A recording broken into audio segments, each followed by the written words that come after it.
Hello friends, welcome to my channel. కన్నతల్లి సౌద రావడంతో బృందావనంలో ఆస్తి గొడవలు. తల్లి కోసం మాధవ్కు ఎదురు తిరిగిన కన్నా. షాక్లో చక్రి, మహాలక్ష్మి, కేశవ్. అసలు ఇదంతా ఎలా జరిగిందో తెలుసుకోవాలంటే ఈ వీడియో మిస్ కాకుండా మాధవ్ లోపల తయారు వాళ్ళతో మాట్లాడుతూ ఉంటే ఇప్పుడే మా ఛానల్ సబ్స్క్రైబ్ చక్రి వాళ్ళు చాలా కంగారు పడతారు. పురుషోత్తం అయితే అక్కడ ఉన్న కొడవలి తీసి తన పీక మీద పెట్టుకుని, మాధవ్, నువ్వు ఇప్పుడు కానీ గాయత్రిని పంపించకపోతే ఇక్కడే నా ప్రాణం తీసుకుంటాను. దాని పెళ్ళి ఆగిపోతే ఇక మేము పరువు లేకపోతే బతకలేము. ఇప్పుడే చచ్చిపోతాను అని అంటుంటే, ఏంటండి మీరు ఎందుకు చనిపోవడం? కూతుర్ని అలా పెంచినందుకు నేను చనిపోవాలి అని ఇక ఆ కత్తి కింద పడేసి, మాధవ్, ఒరే నా మాట వినరా అని చేతులు పట్టుకుని, దాన్ని మాతో పంపించేరా, గుట్టు చప్పుడు కాకుండా తీసుకువెళ్ళిపోతాము అని తాయారు బ్రతిమలాడుకుంటుంది. మాధవ్ ఏమీ మాట్లాడకుండా తలుపులు తీసి బయటకు వస్తాడు. మాధవ్ వెనకాలే తాయారు, పురుషోత్తం వస్తారు. నారాయణ అయితే, ఏంట్రా ఈ గుంటనక్కలు నీ మనసు మార్చాలని ప్రయత్నం చేస్తున్నారా? ఇప్పటికే చాలా ఆలస్యమైంది, కట్రా తాళి అని అంటే ఇక తాళి గాయత్రి మెడ వరకు పెడతాడు. ఇక తాయారు వాళ్ళు తాళి కట్టేస్తాడేమో అని చాలా కంగారు పడతారు. ఇక కేశవ్, చక్రి, మహాలక్ష్మి, నారాయణ, కన్నా అంతా సంతోషపడిపోతూ ఉంటారు. తాళి కట్టకుండా మాధవ్ తాళి కిందకు దింపేసి, గాయత్రి, నేను నీ మెడలో తాళి కడితే నువ్వు నేను ఆనందంగా ఉంటాము. తాళి కట్టిన వెంటనే మీ అమ్మ మీ నాన్న కూడా ఆత్మహత్య చేసుకుంటారు. ఇప్పుడు మన పెళ్ళి జరిగిన తర్వాత వాళ్ళు ఆత్మహత్య చేసుకుంటే నువ్వు నాతో సుఖంగా కాపురం చేయగలవా అని అడిగితే, బావా అంటూ గాయత్రి ఏడుస్తుంది. నాకు తెలిసే వాళ్ళని చంపుకొని మనం ఆనందంగా ఉండలేము. ఇక మన జీవితం అంతే, నువ్వు అర్థం చేసుకో అని అంటాడు. ఏంటన్నయ్య, వాళ్ళ మాటలు నమ్మి ఇప్పుడు గాయత్రిని వదులుకుంటావా? ఇదే మంచి అవకాశం, నువ్వు తాళి కట్టు అన్నయ్య అని అంటుంటే, మహాలక్ష్మి కూడా పెద్ది తాళి కట్టు అని అంటుంది. నారాయణ, ఒరే నీ మంచితనానికి కూడా హద్దు ఉండాలి, నువ్వు ఇప్పుడు గాయత్రి మెడలో తాళి కట్టాల్సిందే అని అంటే ఇక తాయారు, పురుషోత్తం కంగారు పడి తాళి కట్టకుండా మాధవ్కు దండం పెట్టి గాయత్రిని అక్కడి నుంచి తీసుకుని వెళ్తారు. ఇక గాయత్రి అయితే మాధవ్ వైపు చూస్తూ ఉంటుంది. మాధవ్ మనసులో కూడా చాలా బాధ ఉంటుంది. కానీ ఏం చేస్తాడు, వాళ్ళ అత్తయ్య మావయ్య కోసం గాయత్రిని వదులుకున్నాడు. కొద్దిసేపటికి మాధవ్ పడుకోవడానికి పక్క సర్దుతూ ఉంటాడు. గాయత్రి, కన్నా, కేశవ్, చక్రి అక్కడే ఉంటారు. ఏంట్రా మీరు ఇంకా పడుకోరా? ఇప్పటికే చాలా టైం అయింది అని అంటే, నీకు త్యాగం చేశానని నీకు హాయిగా నిద్ర పడుతుందేమో, మాకు నిద్ర పట్టదు అని చక్రి, కేశవ్, కన్నా అంటారు. అవును పెద్ది, మాకు నిద్ర పట్టదు అని మహాలక్ష్మి కూడా అంటుంది. కేశవ్ అయితే చాలా కోపంగా, ఏంటన్నయ్య నువ్వు చేసింది? మంచితనానికి కూడా హద్దు ఉండాలి. గాయత్రి వాళ్ళ అమ్మను నాన్నను ఎదిరించి ఇంట్లోంచి నీ కోసం వచ్చేసింది. గాయత్రిని నువ్వు పెళ్లి చేసుకుని ఉంటే ఎంత బాగున్ను. గాయత్రి మనమంతా కలిసి స్నేహితుల్లా కలిసిమెలిసి ఆనందంగా ఉండేవాళ్ళం. గాయత్రి నిన్ను ఎంతో బాగా చూసుకునేది. అలాంటిది నువ్వు గాయత్రిని బాధపెట్టి పంపించేశావు. నిన్ను వేరే ఎవరైనా చేసుకుంటే బయటకు తీసుకువెళ్ళిపోతాము, ఇక్కడ ఉండము, ఈ ఇల్లు మాకు వద్దు అని అంటారు. గాయత్రి అలాగా కాదు, నిన్ను బాగా చూసుకుంటూ మా అందరితో సంతోషంగా ఉండేది. ఈరోజు ఆ సంతోషాన్ని నువ్వే చెడగొట్టావన్నయ్య అని కేశవ్ అంటాడు. చక్రి, అవును, నీవు పిచ్చిగా ఇలా చేశావు అని అంటే, ఒరే అది పిచ్చి కదరా, త్యాగం చేసి అన్నయ్య చాలా గొప్పవాడు అయిపోయాడు అని కేశవ్ అంటాడు. కన్నా కూడా, ఏంటన్నయ్య నువ్వు ఇలా చేశావు, గాయత్రి చూడు ఎంత బాధపడింది అని అంటాడు. మహాలక్ష్మి కూడా, నువ్వు చేసిందేమీ నాకు నచ్చలేదు పెద్ది అని ఇక తన రూమ్లోకి వెళ్ళిపోతుంది. గాయత్రిని ఇంటికి తీసుకొచ్చిన తర్వాత పురుషోత్తం, తాయారు అయితే గాయత్రితో, పురుషోత్తం, నేను నిన్ను కళ్ళల్లో పెట్టుకొని చూసుకున్నాను. నీకు ఏ కష్టం కలగకూడదని నేను దుబాయ్ వెళ్ళి పచ్చడి మెతుకులు తింటూ 4 డబ్బులు కూడబెట్టాను. బంగారం కొన్నాను నీ పెళ్లి కోసం, నీకు గొప్ప సంబంధం చెయ్యాలని. అలాంటిది నువ్వు ఈ అర్ధరాత్రి మాధవగాడి కోసం వెళ్ళిపోయావు.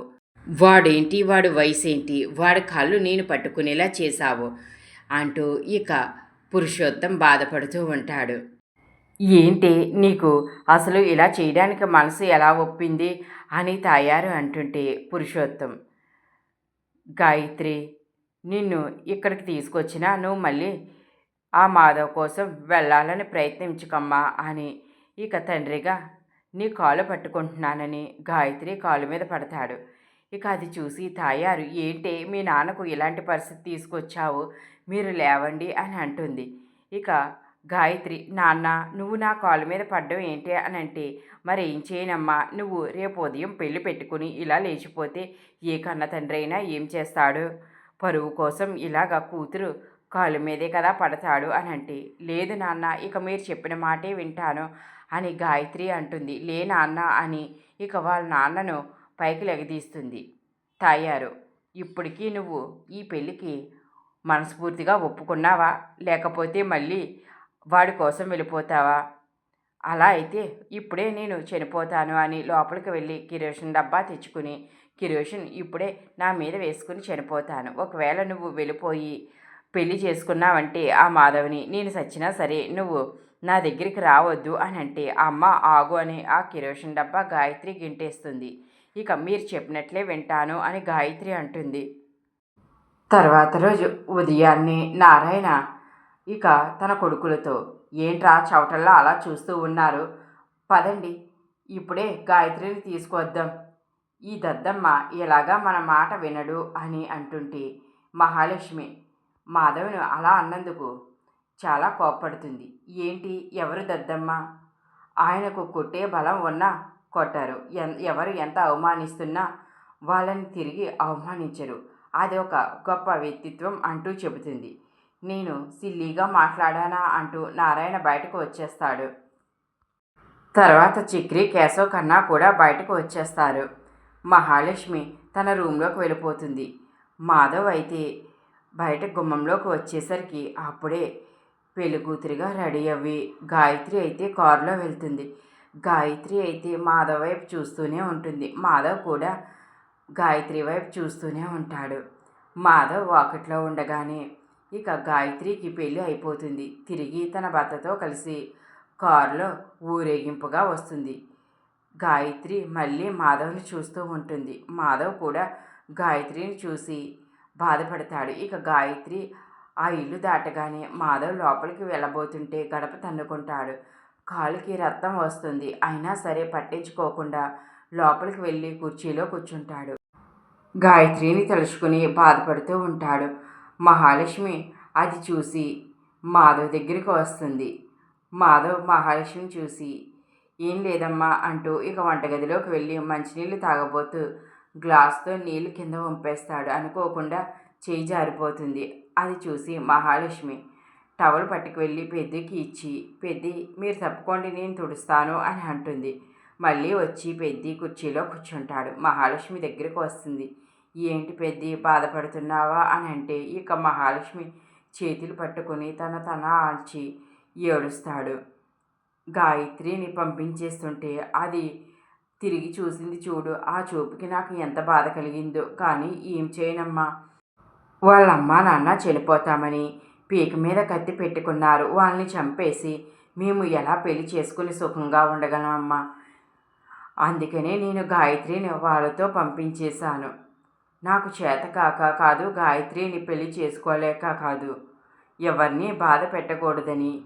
మా అత్త మా మావయ్య చనిపోతే ఆ బాధ నేను తట్టుకోగలనా? నా వల్లే వాళ్ళు చనిపోయారన్నది నాకు జీవితాంతం దుఃఖాన్నే కదా ఇస్తుంది.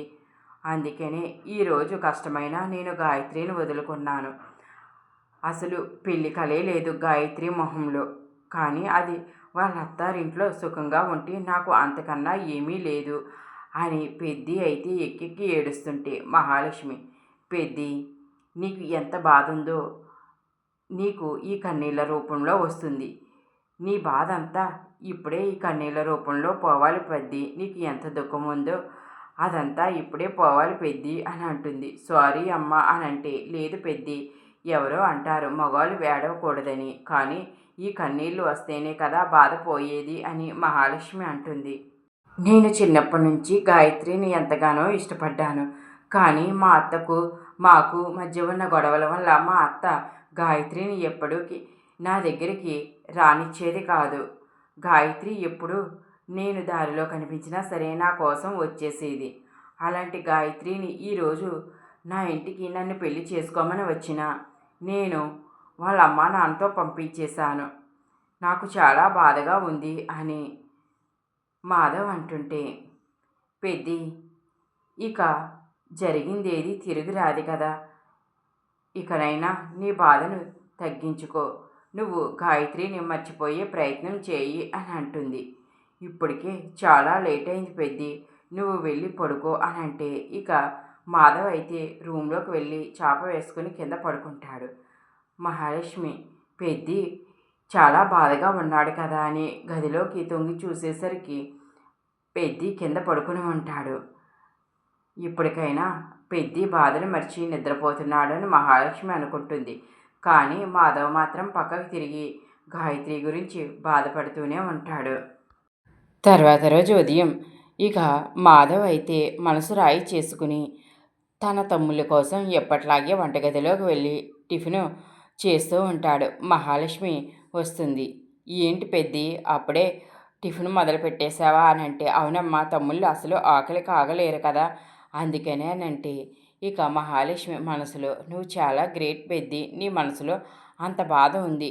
రాత్రి చాలా బాధపడ్డావు. ఇప్పుడు తమ్ముళ్ళ కోసం ఇంత ఉదయాన్నే లేచి ఆ బాధనంతా దిగమింగుకొని ఇప్పుడు వాళ్ళ కోసం నువ్వు ఇంత ఆరాట పడుతున్నావు. వాళ్లకు ఆకలి వేస్తుందని టిఫిన్ వండి పెడుతున్నావు. నీలాంటి వాడు దొరకడం వాళ్ళ అదృష్టం అని అనుకుంటుంది. ఇక వరుసగా చక్రి, కేశవ్, కన్నా వస్తారు. చాలా కోపంగానే ఉంటారు. ఇక మహాలక్ష్మి అయితే, ఏంట్రా ఎందుకు అలా ఉన్నారు, ఇక జరిగిందేది తిరిగి రాదు, ఇకనైనా పెద్ది ఆనందంగా ఉండేలా చూసుకోండి, ఇంకొకసారి మీరు ఏదైనా మాట్లాడారంటే నేను బెత్తం తీసుకోవాల్సి వస్తుంది అని అంటే, అమ్మమ్మో వద్దు అని చక్రి, కేశవ్, కన్నా అంటారు. ఇక ముగ్గురు నవ్వుతారు. అప్పుడు వాళ్ళని చూసి పెద్ది కూడా నవ్వుతాడు. అది చూసి మహాలక్ష్మి చాలా ఆనందపడుతుంది. పెద్ది ఎప్పుడు ఇలా ఆనందంగా ఉండాలి. ఇంతలో సౌదా వచ్చి తలుపు కొడుతుంది. ఎవరా అని చెప్పి మహాలక్ష్మి బయటకు వచ్చి చూస్తుంది. ఇక సౌదా అయితే లోపలికి వచ్చేసింది. ఎవరు మీరు అని అంటే, నేను నా కొడుకు కోసం వచ్చాను అని అంటే, మీ కొడుక అని అంటుంటే, అవును నా కొడుకి, కన్నా ఎక్కడా అని అడుగుతుంది. ఇక పెద్ది ఎవరమ్మా అంటూ హాల్లోకి వస్తాడు. సౌదాని చూసి పిన్ని అని అంటాడు. అవును నేనే, మీ నాన్న ఎక్కడా అని అడుగుతుంది. నాన్న బయటకు వెళ్ళారు పిన్ని అని అంటే, కేశవ్, చక్రి, కన్నా మాధవ్ వైపు చూస్తారు. తను పిన్ని అని మాధవ్ చెప్తాడు. ఏంటి మనల్ని వదిలేసిపోయింది ఆవిడేనా అని చక్రి అంటాడు. నోర్మోయ్ అని మాధవ్ సైగ చేస్తాడు. ఇంతలో నారాయణ అయితే లేచింది, నిద్ర లేచింది మహిళాలోకం అనే పాట పెట్టుకుని వస్తాడు. ఇక లోపలికి వచ్చేసరికి సౌదాని చూస్తాడు. ఏంటి నువ్వా, ఎందుకు వచ్చావు, ఆ రోజు నన్ను నా పిల్లల్ని వదిలేసి వెళ్ళిపోయావు కదా అని అంటే, ఆ రోజు వెళ్ళిపోయాను కానీ ఇప్పుడు వచ్చాను. నా కొడుకుని, నాకు రావాల్సిన ఆస్తిని నేను తీసుకువెళ్ళిపోతాను అని అంటే, నీ కొడుక, నీకు రావాల్సిన ఆస్త అవేమీ లేవు, మర్యాదగా ఇంట్లోంచి వెళ్ళిపో అని నారాయణ అంటాడు. లేదు, నేను నా కొడుకుని, నాకు రావాల్సిన ఆస్తిని వదిలిపెట్టను అని అంటుంది. ఇక కన్నా దగ్గరికి వెళ్ళి, ఒరే నువ్వే నా కొడుకువి, నాతో వచ్చేసేయ్ అని అంటే, కన్నా భయపడిపోతూ పెద్ది దగ్గరికి వెళ్తాడు. పిన్ని, కన్నా ఎక్కడికి రాడు అని అంటే, ఏంట్రా నీ పెత్తనం ఏంటి, కన్నా నాతో రావాల్సిందే, నా కొడుకు నా దగ్గరే ఉండాలి అని అంటుంది. మహాలక్ష్మి, చక్రి, కేశవ్, కన్నా కూడా ఆశ్చర్యపోతారు నారాయణ్ని. ఏంటి నాన్న, ఈవిడ తన కొడుకు అని అంటుంది అని కన్నా అడుగుతాడు. అవునరా, నువ్వు ఈవిడ కొడుకువే. మాధవ్, చక్రి, కేశవ్ నా మొదటి భార్య బిడ్డలు, నువ్వు ఈ సౌదా కొడుకువి అని చెప్తాడు. ఇక సౌదా ఇక్కడ నుంచి నేను ఇక్కడే ఉంటాను, నా కొడుకుని ఈ ఆస్తిని ఎలాగా చేజెక్కించుకోవాలో నాకు తెలుసు అని అంటుంది. ఇక వెంటనే నాకు రూమ్ అంటూ మహాలక్ష్మి రూమ్లోకి వెళ్ళిపోతుంది. అది నీకు కాదు పిన్ని, మహాలక్ష్మిది అని పెద్ది అంటుంటే, ఏంటి తిని ఎవరు అని అంటే, మన చక్రి భార్య అని మాధవ్ అంటాడు. ఏంటి నీకు పెళ్ళి కాలేదా, నీకు పెళ్ళి కాకుండా ఈ చక్రి పెళ్ళి అయిందా, అదంతా నాకు అనవసరం, నేను నా కొడుకు కోసం వచ్చాను, నేను ఈ గదిలోనే ఉంటాను అని అంటుంది. మహాలక్ష్మి పెద్ది ఇప్పుడు ఆవిడతో గొడవ ఎందుకు, నేను ఇంకొక రూమ్లో అడ్జస్ట్ అవుతాను అని అంటుంది. అది కాదమ్మా అని అంటుంటే, లేదు పెద్ది పర్వాలేదు అని అంటుంది. ఇక సౌద అయితే రోజు రోజుకి కన్నాకు దగ్గరవి కన్నా మనసు మారుస్తూ ఉంటుంది. వీళ్ళు నిన్నింత బాగా చూసుకుంటుంది, నీకు రావాల్సిన వాటా గురించి నువ్వు వాళ్ళని గుడ్డిగా నమ్మకు అంటూ ఇక ఆస్తి కోసం ఆ ఇంటి కోసం కన్నా మనసు అయితే కలుషితం చేస్తూనే ఉంటుంది. మహాలక్ష్మి కన్నాని ఆపడానికి ట్రై చేస్తున్నా సరే కన్నా రోజు రోజుకి తన కన్నతల్లి ప్రేమకు ఆవిడ మాటలకు కన్నా సౌదాకి దగ్గరైపోతాడు. ఇక ఆస్తి కోసం అయితే మాధవ్ని ఎదిరించడానికి సిద్ధపడతాడు. కన్నా మనం ఇక్కడి నుంచి వెళ్ళిపోతే మనకు మంచి భవిష్యత్తు ఉంది అని సౌదా చెప్పడంతో కన్నాకి మాధవ్ చక్రి కేశవుల మీద ఉన్న ప్రేమ కన్నా డబ్బు మీద ఆశ కలుగుతుంది. ఇక మాధవ్తో, అన్నయ్య మాకు రావాల్సిన వాటా మాకు ఇచ్చేస్తే నేను అమ్మ ఇంట్లోంచి వెళ్ళిపోతాము అని అంటాడు. ఇక ఆ మాటతో మాధవ్ అయితే, ఏంట్రా కన్నా ఏం మాట్లాడుతున్నావు, నేను లేకుండా నువ్వు ఉండగలవా, నువ్వు ఒక్క నిమిషం కూడా ఉండలేవు, బయటికి వెళ్తే నువ్వు ఎలా బతుకుతావురా అని అంటుంటే సౌదా, ఏంటి నా కొడుకుని ఇన్ని రోజులు మాయ చేసి ఆస్తి కోసం నీకు ఇష్టం వచ్చినట్లుగా నువ్వు పెంచావు, వాడిని నీ చెప్పు చేతల్లో పెట్టుకున్నావు, ఇప్పుడు వాడు పెద్దవాడయ్యాడు, వాడికంటూ కొన్ని నిర్ణయాలు వాడు తీసుకోగలడు, ఇంకా నువ్వు వాడిని చిన్నపిల్లోడు అని అనుకుంటున్నావా, మర్యాదగా మాకు రావాల్సిన ఆస్తి మాకు ఇచ్చేస్తే మేము వెళ్ళిపోతాము అని అంటుంటే నారాయణ, ఏంటే నీకు ఆస్తి ఇచ్చేది, వీడిని కన్నావు, కనేసి పురుట్లోనే వదిలేసి వెళ్ళిపోయావు, అప్పటి నుంచి మాధవే వాణ్ణి కన్న తల్లిలా పెంచాడు, ఇప్పుడు నువ్వు వచ్చి 4 మాయమాటలు చెప్పి కన్నాని మాధవ్ని దూరం చేయాలని అనుకుంటున్నావా, అది ఎప్పటికీ కుదరదు, నువ్వు ముందు ఇంట్లోంచి బయటకు వెళ్ళిపో, నిన్ను ఇంట్లోకి రానివ్వడమే పెద్ద తప్పు అని నారాయణ అంటుంటే, ఏంటి మా అమ్మను ఇంట్లోంచి వెళ్ళిపోమంటావా, మా అమ్మ ఎక్కడికి వెళ్ళదు, ఇది మా ఇల్లు, కావాలంటే మీరే బయటకు వెళ్ళిపోండి అని కన్నా అంటాడు. ఆ మాటతో ఇక చక్రి కేశవ్ కూడా చాలా షాక్ అయిపోతారు. కన్నాలో వచ్చిన మార్పు చూసి మహాలక్ష్మి, ఒరే ఏంట్రా నువ్వు అని అంటే, చూడండి మీరంటే నాకు గౌరవం ఉంది, ఎందుకంటే వచ్చినప్పటి నుంచి మీరు నాతో చాలా స్నేహంగా ఉన్నారు అంతే, అందుకనే ఆ చనువుతో ఒరే అన్నా ఒప్పుకున్నాను, ఇప్పుడు మీరు నన్ను ఒరే అనడం నాకు ఇష్టం లేదు, చూడనయ్య మాకు రావాల్సిన ఆస్తి మాకు ఇచ్చే, మేము ఇప్పుడే వెళ్ళిపోతాము అని అంటాడు.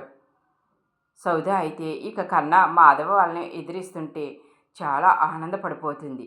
ఈ ఆస్తి కోసమే కదా నేను ఇక్కడికి వచ్చాను, వీడి మీద కొంచెం ప్రేమ చూపించానో లేదో వీడు నా మాయలో పడిపోయాడు, ఇప్పుడు ఈ ఆస్తి తీసుకుని నేను వెళ్ళిపోతాను, వీడు మళ్ళీ రోడ్డు మీద పడతాడు, వాళ్ళని దూరం చేసుకుంటాడు, నాకు కన్న కొడుకనే ప్రేమ ఉంటే వీడిని పురిట్లోనే వదిలేదాన్ని కాదు, వీడికి అది అర్థం కావటం లేదు, ఏదైతేనో నా ఉపాయం బాగానే పనిచేస్తుంది, లేకపోతే ఈ ఇంటిని ఇంత ఆస్తిని నేను ఎందుకు వదులుకోవాలి, ఇది అందరికీ పాడుబడిన కొంపలా కనిపించినా ఇది అమ్మితే బోల్డు డబ్బు వస్తుంది, ఈ స్థలం మంచి రేటు పలుకుతుంది, అందుకని నేను ఇప్పుడు వచ్చాను.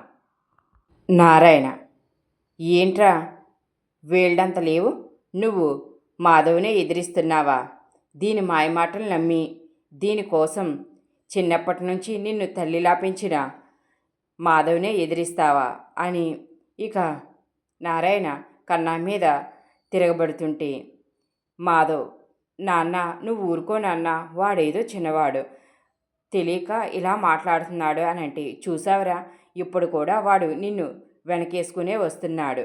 అలాంటి మాధవ్ని పట్టుకుని నువ్వు ఎదిరిస్తావా అని నారాయణ అంటాడు. మహాలక్ష్మి, చూడు కన్నా, ఈవిడ వచ్చి నీ మనసు మార్చింది. నిన్ను పెద్ది ఎంతలా చూసుకున్నాడు అదంతా మర్చిపోయి నువ్వు ఈరోజు ఇలా మాట్లాడడం కరెక్ట్ కాదు అని అంటే, మీరు ఆగండి, మీరెవరు మధ్యలో మాట్లాడడానికి అని మహాలక్ష్మిని కన్నా అంటాడు. కన్నా ఇలా మాధవ్ ఎదురు తిరగడం మీలో ఎంతమందికి నచ్చలేదో కామెంట్ చేయండి. ఈ వీడియో నచ్చితే లైక్ చేయండి. ఇలాంటి మరికొన్ని వీడియోస్ కోసం మా ఛానల్ ఇప్పుడే సబ్స్క్రైబ్ చేసుకోండి. Thanks for watching.